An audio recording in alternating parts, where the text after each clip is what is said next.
En nombre del Padre, del Hijo y del Espíritu Santo. Amén. Amados hermanos, en nuestro Señor Jesucristo, nos encontramos en el domingo 9 después de Pentecostés y vemos en el Evangelio de hoy, tomado de San Lucas, dos hechos trascendentales, fundamentales, con proyecciones apocalípticas incluso, aunque esto del Apocalipsis está muy enredado en las mentes del clero actual, por venirse de generación en generación mal interpretando las Escrituras y mal interpretando a los padres de la Iglesia y sobre todo de las generaciones inmediatas a nuestro Señor. Pero eso muestra una vez más cómo el elemento humano se desvía si no está alerta. Eso que le pasó al pueblo judío nos está pasando a los hombres de iglesia y a los fieles, quizás mucho peor. La epístola nos da un pantallazo de eso. Y se habla de fornicación, y no es la de la carne, sino la del espíritu, la religiosa. ¿Qué hicieron en el desierto? Adoraron el becerro de oro. Ese es el ideal judío, judaico, no el ideal de Moisés, no el ideal del Antiguo Testamento, es el ideal corrompido por el oro que representa todos los bienes que con ellos se pueden comprar. Entonces no nos creamos exentos. Hubo una corrupción religiosa, espiritual, fundamentalmente, que fue lo que hizo perder al pueblo elegido.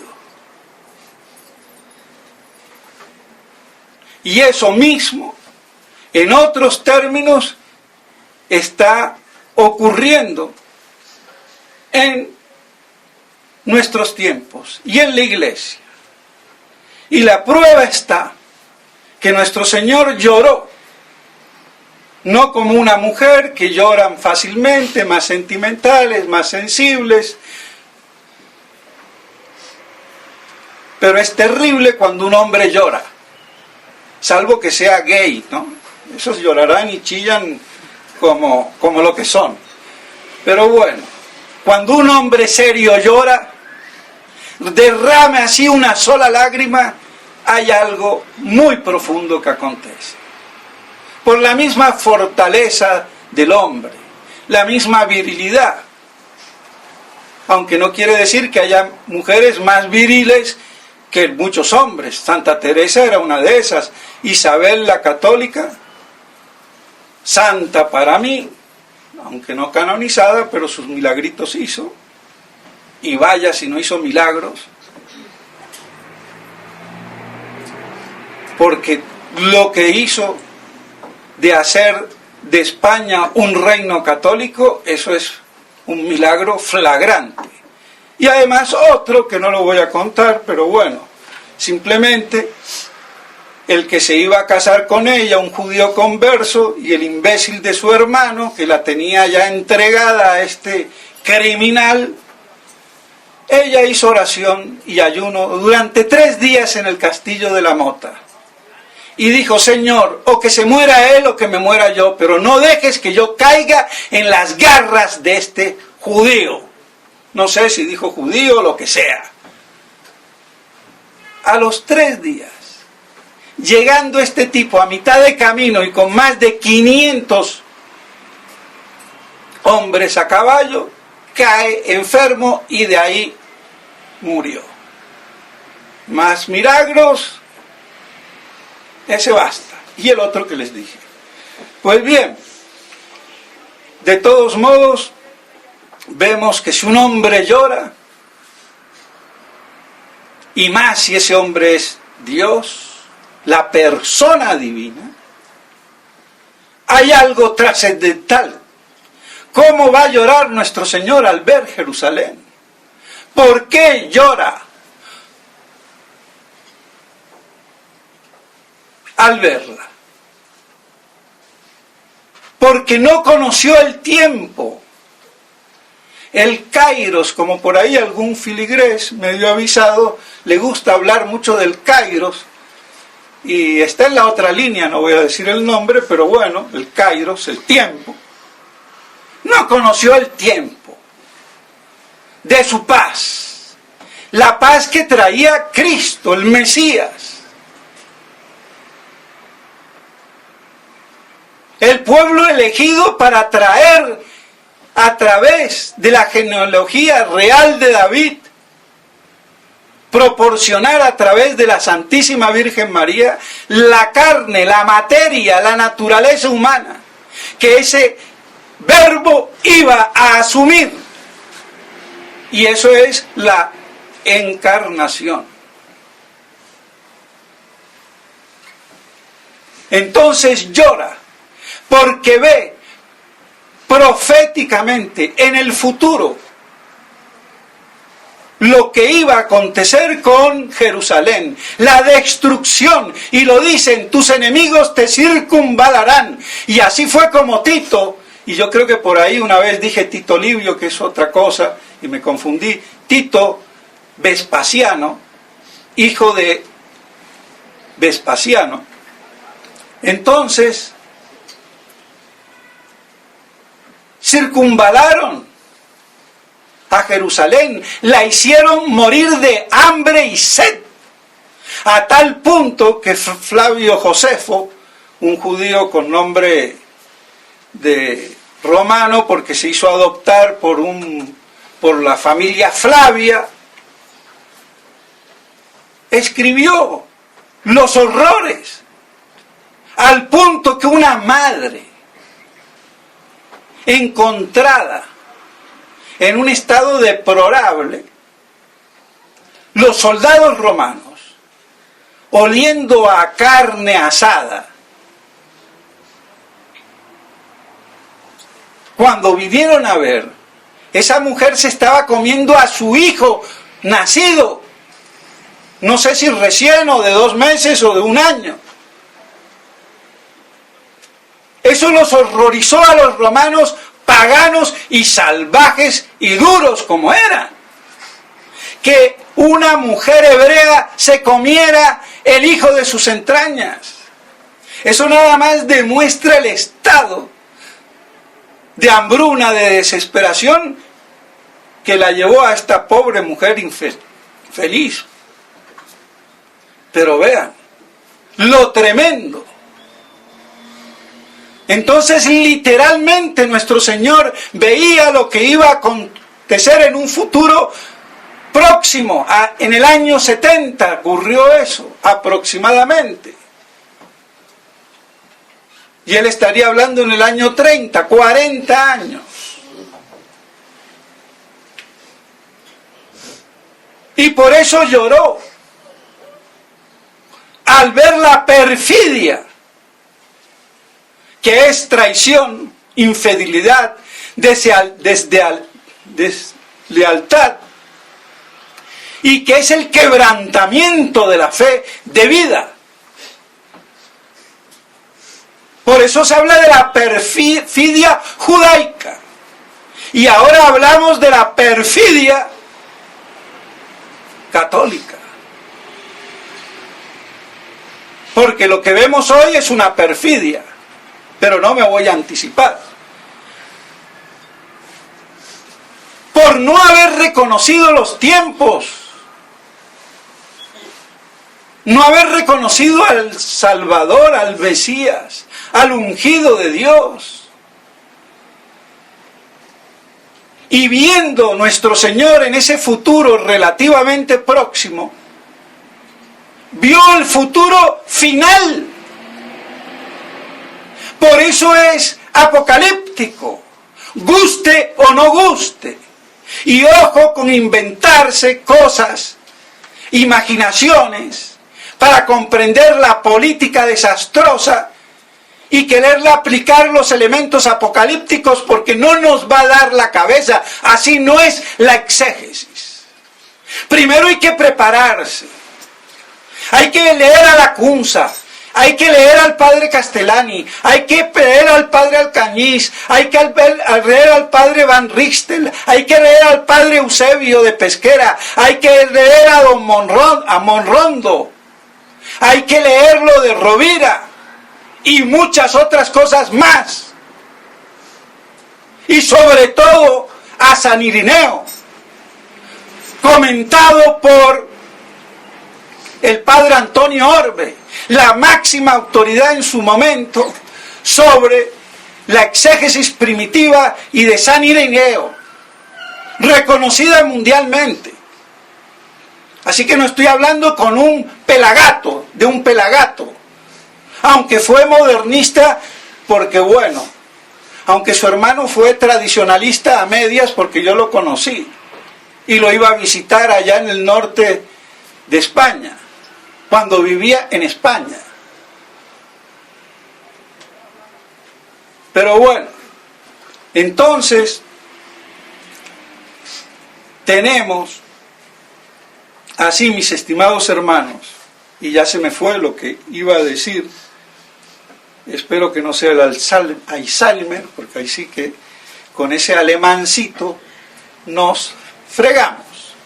Pero bueno, el hecho, la sustancia, si se quiere, de la cosa, es, reviniendo, aunque se me fue la idea por ponerme a dar explicaciones colaterales a veces, y pierde uno el hilo de lo que iba a decir. Pero bueno, puede ser que eso también nos venga bien por humildad.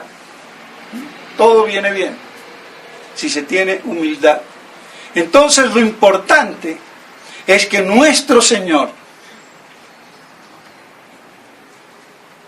tiene una doble visión profética, una que ya es pasada, la que vio que iba a pasar en el año 70, dentro de 40 años, y otra apocalíptica, la que iba a pasar al final.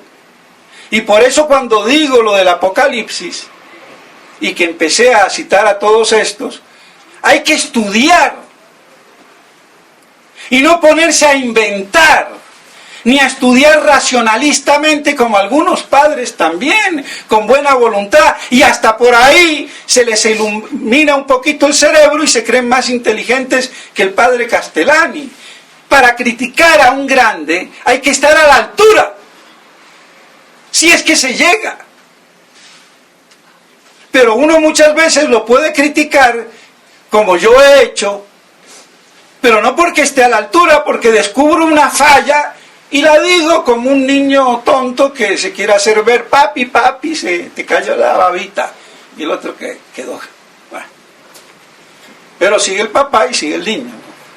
Digo esto porque sucede, acontece, y muchos políticamente quieren tener una comprensión bajo un ángulo político, y no es así.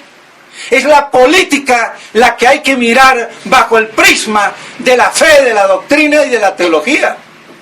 Es al revés. Entonces no hay que confundirse e invertir los planos. Y eso era lo que quería decir, y por eso ahí se me pasó. Y me puse a citar a todos estos para que vean que hay argumentos. Y no se puede hablar en el aire. Y después sacar a padres de la iglesia como San Agustín y San Jerónimo, sacarlos también de contexto.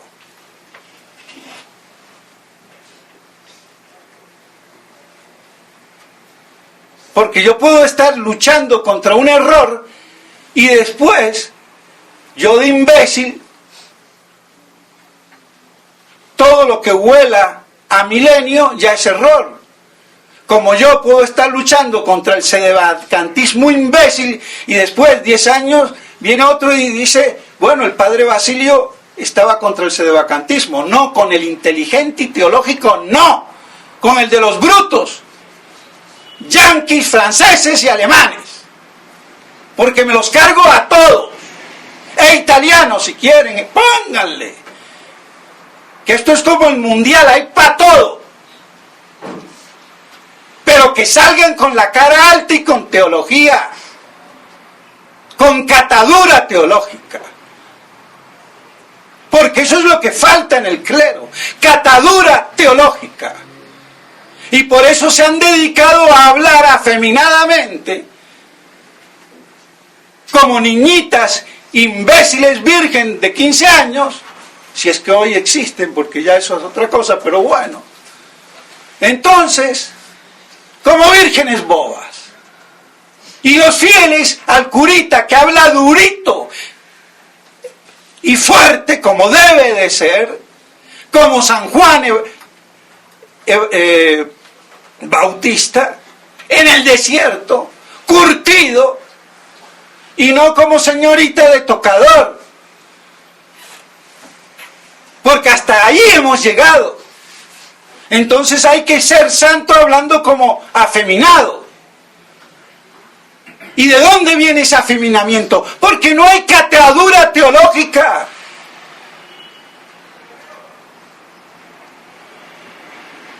El que es docto, el que sabe, habla.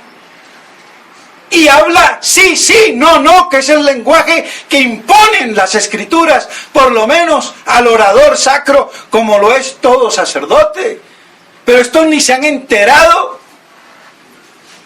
Estos creen que como los papás de hoy, que tener el hijo es criarlo como mascotas y bobitos, y después le salen unos imbéciles a imagen y semejanza de los progenitores, porque eso es así.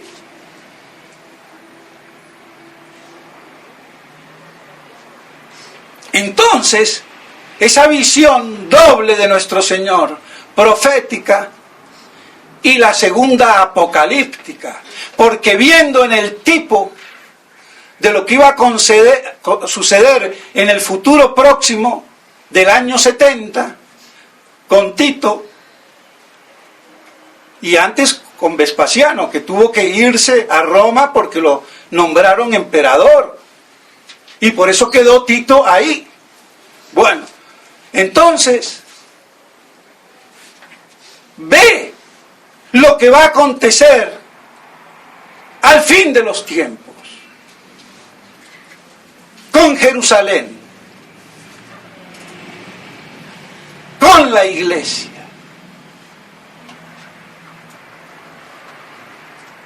La Jerusalén de la fe.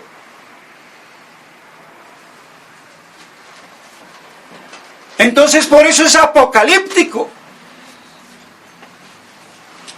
Y esa destrucción material de Jerusalén fue para él el trampolín, el tipo de lo que iba a acontecer al final, que es los que vivimos hoy, el antitipo. Y por eso es la connotación apocalíptica, pero bien entendida.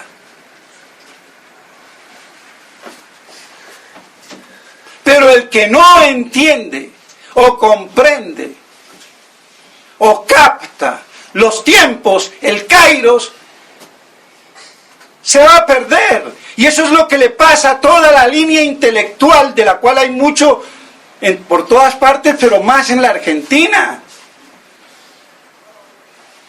Muchos intelectuales y buenos historiadores, pero como ellos se la pifian, y lo digo así para que entiendan ellos, pifiar es que yerran, resbalan, porque no ven, no quieren ver la óptica apocalíptica del asunto, y se van por las ramas. Y la historia no se explica en sí misma si no hay una previa metafísica de la historia, que es la que hacen muchos historiadores cuando hablan de las ideas políticas, históricas, dando una interpretación. Incluso el marxismo es una mala metafísica de la historia, pésima, dialéctica, pero metafísica al fin y al cabo. Y la que hacen todos estos doctos, pero falta la teológica, que va por encima. Ya va por las causas últimas de la sabiduría divina en su divina providencia. Pero de esto ni hablemos. Incluso hay la discusión que si hay o no una metafísica de la historia o no. Bueno, allá que se arreglen. Pues. Pero muchos hacen historia, más que historia, metafísica de la historia. Porque se valen de los hechos históricos para dar las razones de las causas ideológicas, de principios, de los móviles que produjeron tal o cual hecho, como la Revolución Francesa, la marxista o lo que sea, pero sin llegar al orden teológico sobrenatural. Entonces yo creo que está más que claro, pero bueno, no voy a entrar en eso porque, bien, poco importa. La cuestión es que nos quede un poco claro el panorama. Así entonces es apocalíptico, por lo cual lloró nuestro Señor. O sea que no solamente por lo que iba a pasar, y que para nosotros ya pasó y fue un hecho histórico pasado, sino también por lo que iba a pasar al final. Y es lo que está pasando hoy. Entonces que esto se nos grabe en la cabeza para que nos sirva de ejemplo, de paradigma, y podamos leer el presente con cierta o más o menos inteligencia, y menos noticia de Putin y Trumpón y Chichón y lo que fuera.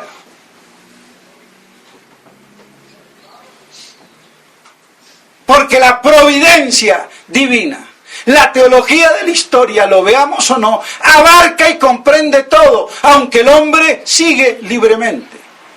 Hay un texto de Santo Tomás que dice muy claro que la predestinación, y aquí van a saltar los ignaros, teólogos, no le quita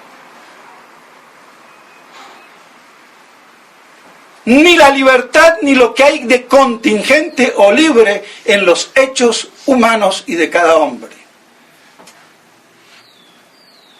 Pero eso se olvida o no se olvida, ni se conoce. Es que no saben. Y los que saben se olvidan. Bueno, no quita la predestinación, el hecho contingente, la contingencialidad de los actos libres humanos. Pero como no lo saben explicar cómo eso puede ser, porque si es libre, contingente, puede ser y no puede ser. Y la ciencia de Dios es cierta, infalible y necesaria. Entonces, ¿cómo conjugan la necesidad y la contingencialidad? Estudien metafísica, ni ya teología, metafísica, y no la de la mala escuela llamada atomista, que es cayetano-bañesiana. Por favor.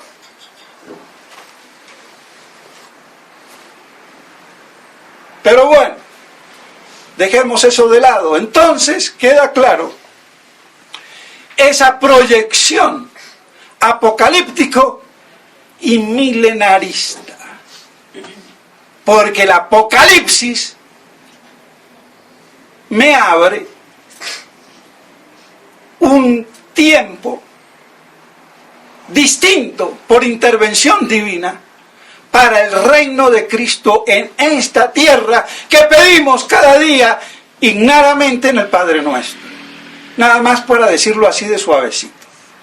Venga tu reino. Y en latín no dice ni a nos. Eso está agregado en español. Venga tu reino. ¿Por qué el nos? Como lo dice el padre Castellani, venga a nos, a nuestro corazoncito, a mi almita, y que habite en mi corazón. Y la nena chiquita ya quedó contentita con su papacito Dios. Y sale a la calle y la violan por imbécil. Perdón.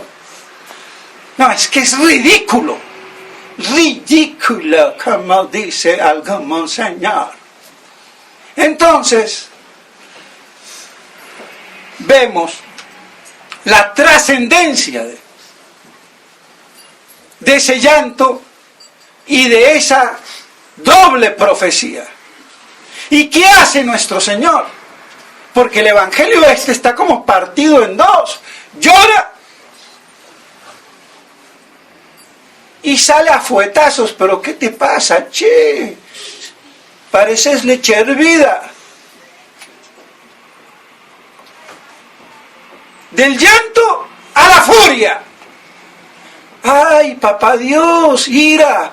¡Qué duro, qué terrible! No habla como los curitas de hoy, suavecito, como le gusta a la gente, y sonrisita y pilando el diente.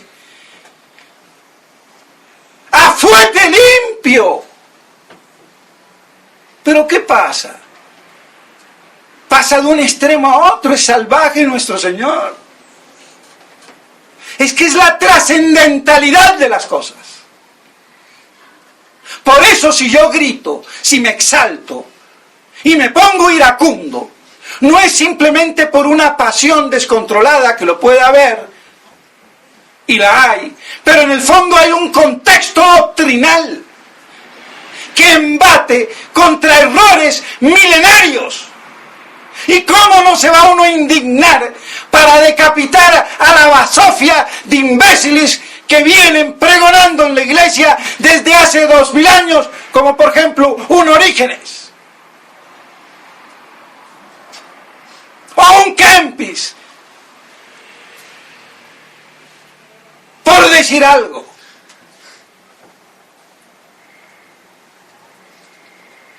Y cuando eso es lo que condiciona las mentes para que se rechace la verdad, si no hay indignación contra eso, no hay verdad. Entonces soy un liberal que me da lo mismo todo. Soy como el elástico. Ah, bueno. Se acomoda como un buen comodín. Liberalismo puro que nos tiene podridos hasta los tuétanos.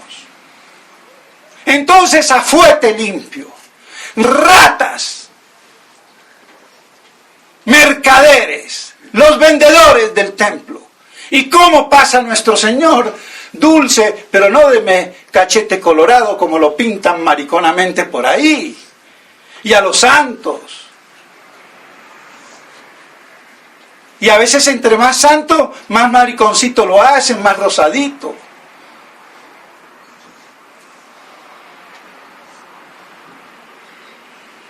A fuete limpio. El dulce Jesús, que acaba de llorar. Porque apenas entró, se fue para el templo y a latigazos. Peor que un Matamoros, Santiago Matamoros.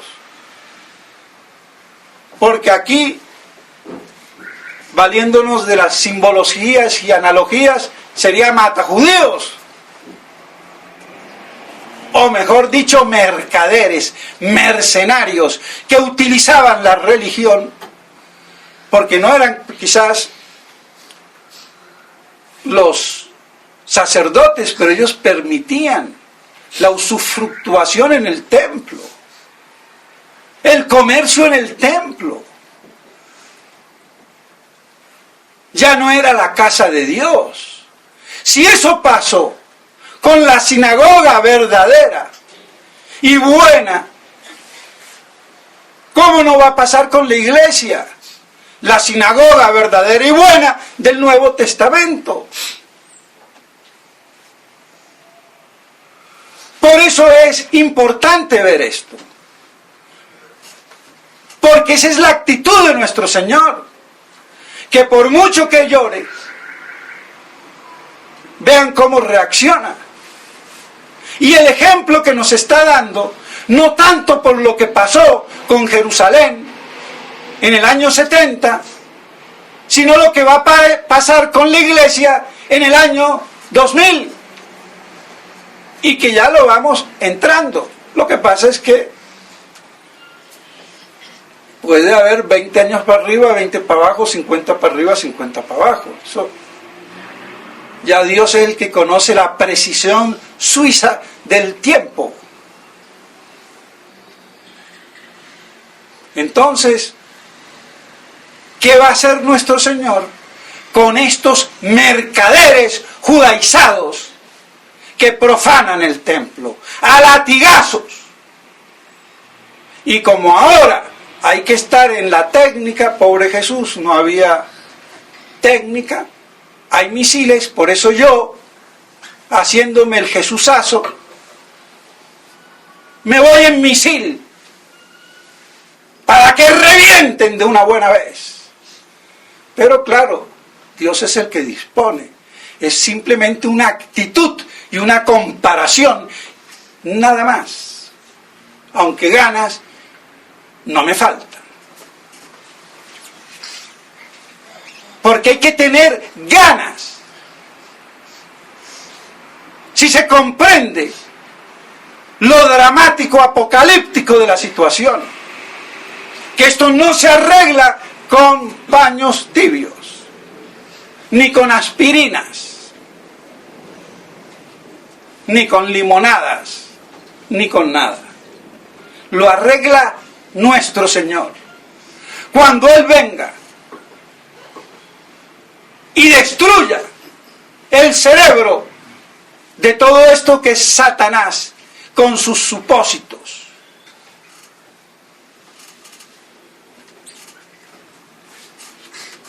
Quede claro. Y sus supósitos privilegiados son el anticristo religioso y el político. Y todo lo que de ahí para abajo se siga.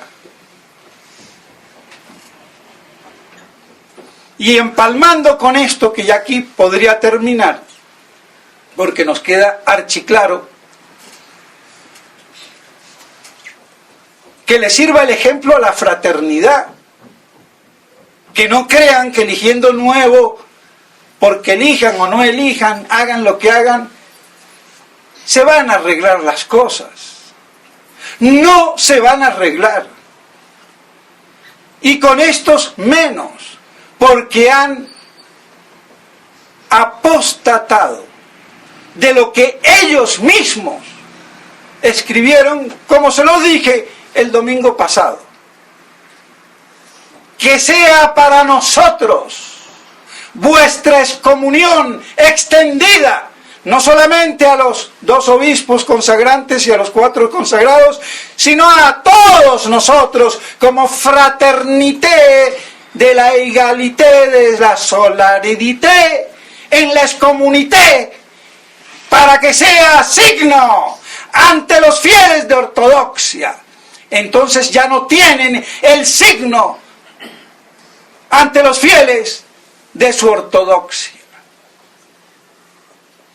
Ni Schmittberger, ni Felé, ni todos los lavaperros que le siguen. Aunque suene eso feo de lavaperro, de lambón, de imbécil, de lacayo y de vil. Así. Y ellos a su vez de un estamento más arriba. Pero, o sea que yo no soy el que los condeno. Son ellos mismos que escupieron para arriba. El signo de la indefectible no pertenencia al panteón de las falsas religiones y signo de la ortodoxia ante los fieles, lo perdieron cuando aceptaron que le quitaran la excomunión y todos imbécilmente dieron gracias. Yo me opuse a eso y afuera. Es que los quiero ver aquí en la tierra, y que mejor que no sea porque les corto la cabeza, aunque me tomo un vino primero, porque hay que ser diplomático y darle la felicidad del momento al que lo van a matar. Pero si Dios no me da esa oportunidad, el día del juicio. Por eso Monseñor Williamson está creando una falsa resistencia. A mí ya me lo había dicho 2 años antes de que él se fuera, o que lo echaran, que posiblemente Monseñor Williamson estaba por aglutinar la parte dura de la fraternidad para después manipularla y implotarla. Y eso es lo que está haciendo. Ahora, no sé cómo lo dijo este sacerdote, pero me lo dijo y no voy a decir el nombre.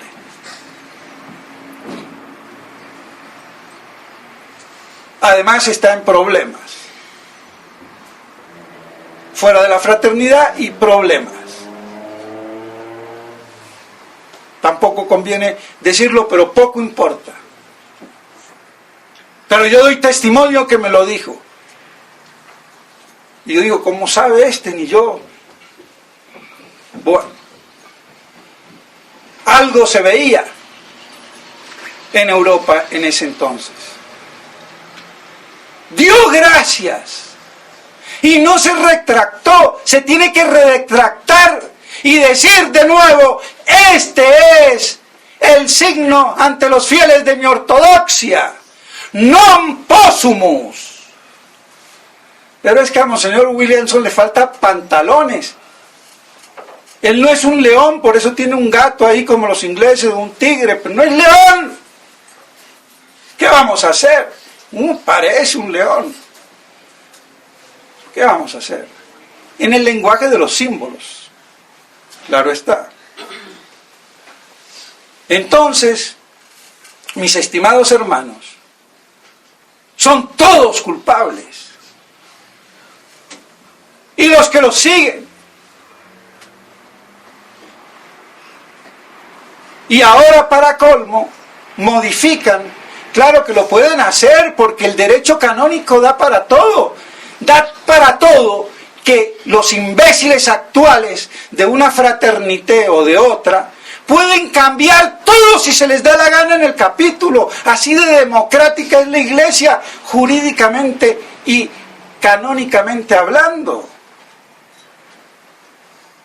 Entonces, ya no hay un superior general y 2 asistentes, sino encima otros 2 consejeros generales.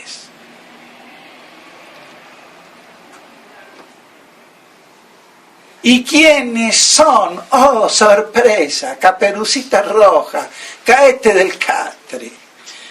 El cerebro gris de siempre y su imbécil mitrado de siempre, Fele y Smith-Berger, que me da ganas de decir ver y quitarle la E y ponerle quizá una A. Así que Smith-Berger y Fele son los 2 consejeros generales. Son tan brutos los otros que necesitan de más consejo.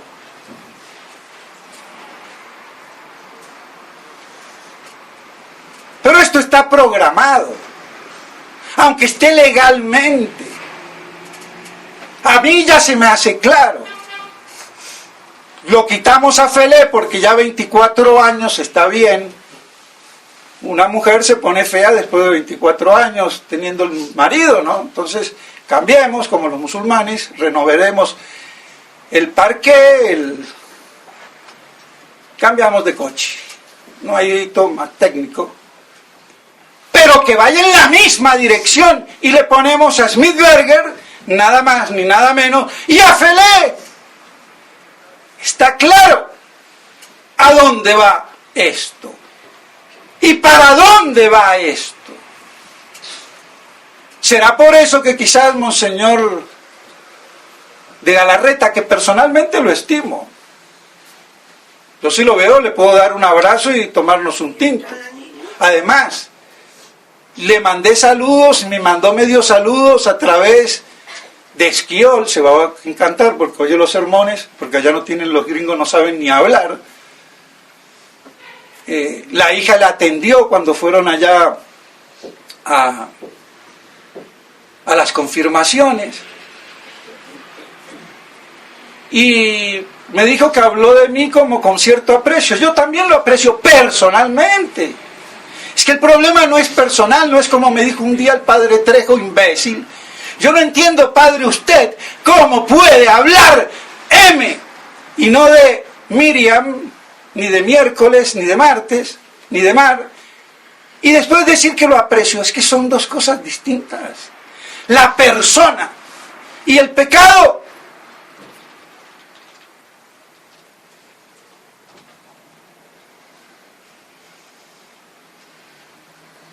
La persona, como persona, hay que siempre estimar. Son criaturas de Dios, aunque unos más mal paridos, y no sé si llegarán a hijos o no, con la gracia, eso ya es otro problema. Pero bueno, y le puede pasar a uno mismo, ojo. Pero es la persona. Pero como la mayoría de los personajes, y sobre todo en la Argentina, no distinguen, van como las mujeres. Caminan no con las piernas, sino con todo el cuerpo y más con las caderas. Aunque aquí en Colombia algunos generales y altos políticos también caminan así. Pero bueno, entonces, y ya se me volvió a ir la pajarilla, pero bueno, por decir estupideces me viene bien. Entonces, ya se me olvidó todo. Bueno, eso quiere decir que hay que acortar porque ya me estaba alargando. Entonces, esta vez sí no me puedo acordar. A ver, ¿qué era? Si alguien me recuerda por dónde iba. Entonces de Monseñor de Galarreta, la persona. Es que uno puede estimar a una persona como tal, pero otra cosa son su pecado, por decirlo así, es distinto. Entonces, por eso, quizás, en la foto ese que salió en Non Possum, y por ahí, Monseñor tiene una cara, o no lo tomaron con el whisky, no digo con el vaso de whisky, pero el whisky en los labios, pero tiene una cara así como un poquito de molesto.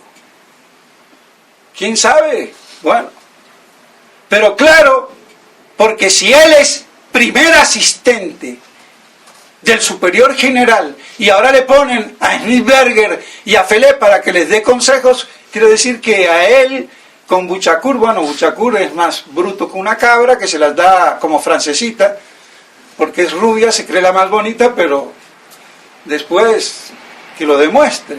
¿Con qué? Bueno, entonces, claro, ¿qué pasa? Se ve que o no confían en él o no tiene suficiente inteligencia, porque necesita de Smithberger y de Felé. Bueno, cualquier cosa puede pasar. Y lo digo a propósito, para meter cizaña. Pero de la buena, con buenas intenciones. A ver si se espabilan y dejan de ser caperucitas rojas.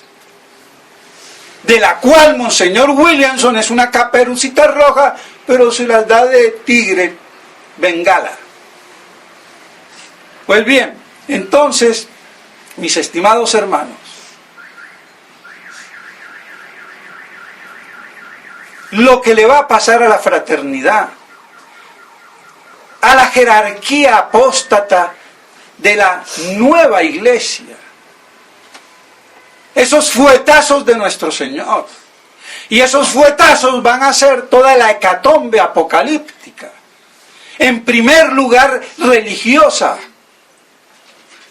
Por su perfidia, por su traición, su deslealtad. Por el quebrantamiento de la fe de vida. Entonces, vean si no hay connotaciones muy actuales, ya puestas hace casi 2000 años. Entonces, vemos cuán fructuoso es el Evangelio de hoy, como todos, pero cuánto jugo le podemos sacar a esta naranja de hoy con el Evangelio. Que eso nos sirva. Y perdónenme si se me alargué y si después me trabuqué, pero bueno, todo eso forma parte también, dentro del contexto, querido por Dios, y retengamos las partes esenciales. Y que eso nos sirva para mantenernos íntegros en la verdadera resistencia. Y que a mí me duele, y lo tengo que decir aunque no quiero hablar, para mí es una vergüenza moral, yo me siento avergonzado. Que habiendo dos sacerdotes que pertenecieron a la fraternidad en una misma ciudad, no estén en un cor uno. Yo tengo la conciencia tranquila y eso me da cierta paz, pero manifiesto que es un mal ejemplo. Y aunque yo me equivoque, me salva la intención de la unidad. Y eso es lo que no ha tenido el padre Fernando Altamira. Allá le mando el mensaje. A ver si hace un bien o no. Yo ya personalmente ninguna esperanza. Se me salió del corazón. Pero es una vergüenza, objetivamente hablando. Y lo digo porque no quiero dar esa mala impresión, ese mal perfume de la división. Por eso yo le dije, padre, eso es volver y no voy a repetir la palabra, porque ahora me estoy medio civilizando un poco más.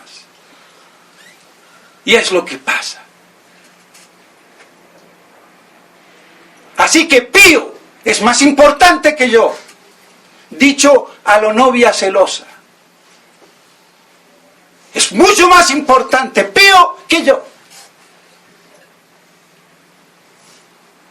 Un sacerdote mayor, con cultura, con teología, y no para ser el superior de él ni de nada, sino para, como un hermano mayor, tenderle la mano y todo lo que un hermano mayor le puede dar a uno menor. Pero cuando el hermano menor se revela ante el mayorazgo, ¿qué pasa? Bueno, la culpa no es mía. Y yo creo que hay un designio de la providencia. No es normal que hayamos estudiado en el mismo colegio de la Argentina en Córdoba, el mejor colegio de la Argentina, y no pago, porque aquí en Colombia al revés, los mejores colegios son los para ricos. Allá no pagué un solo centavo. Lo único que tenía que pagar era el bus para ir al centro. Y el mejor colegio, y todavía sigue teniendo el prestigio.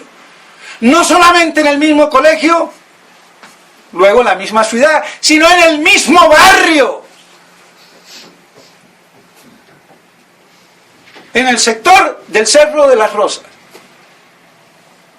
Que donde yo vivía se llamaba Parque Corema, y el donde él vivía no sé cómo se cambiaba de nombre, porque se particularizaban así a veces por la medida que se iban construyendo. Entonces le llamaban aquí así y aquí allá, pero es como un conjunto grande que tiene primera etapa, segunda, tercera y cuarta.